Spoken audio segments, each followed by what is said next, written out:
খেলাফত মজলিসের কেন্দ্রীয় সাংগঠনিক সম্পাদক, হেফাজত ইসলাম বাংলাদেশ মানিকগঞ্জ জেলা শাখার সিনিয়র সহসভাপতি,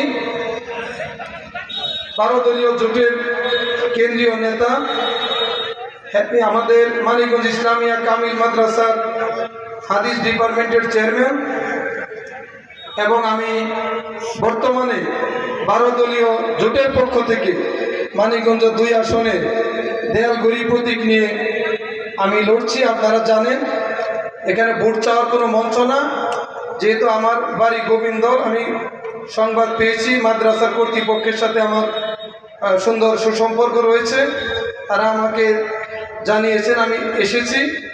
আমার নামও কোথাও নাই, আর আমার নাম থাকার দরকারও আমি মনে করি না। আমি জনতার, আমি জনতার, আপনারা, আমি কৃষকের সন্তান। আমি আশা করি এবার আপনারা আপনাদের সন্তানকে নিয়ে চিন্তা করবেন, পরিবর্তনের পক্ষে রায় দিবেন এবং গণভোটে হার পক্ষে রায় দিবেন।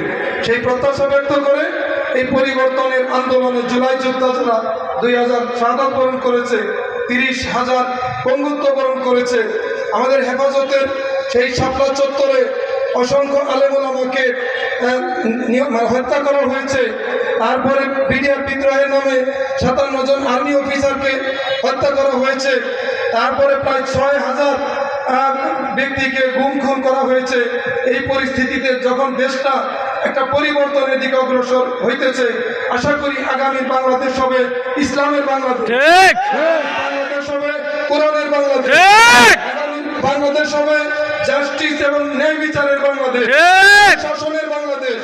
এই পরিবর্তিত বাংলাদেশের জন্য আপনারা নতুন নেতৃত্ব বেছে নেবেন, সেই প্রত্যাশা ব্যক্ত করে আপনাদের সুস্বাস্থ্য কামনা করে আপনাদের কাছে দোয়া চাই। এই মাদ্রাসার উত্তরোত্তর অগ্রগতি কামনা করে, জামসাবাসী সুস্বাস্থ্য কামনা করে আমি শেষ করছি। আসসালামু আলাইকুম ওয়া রাহমাতুল্লাহি ওয়া বারাকাতুহু।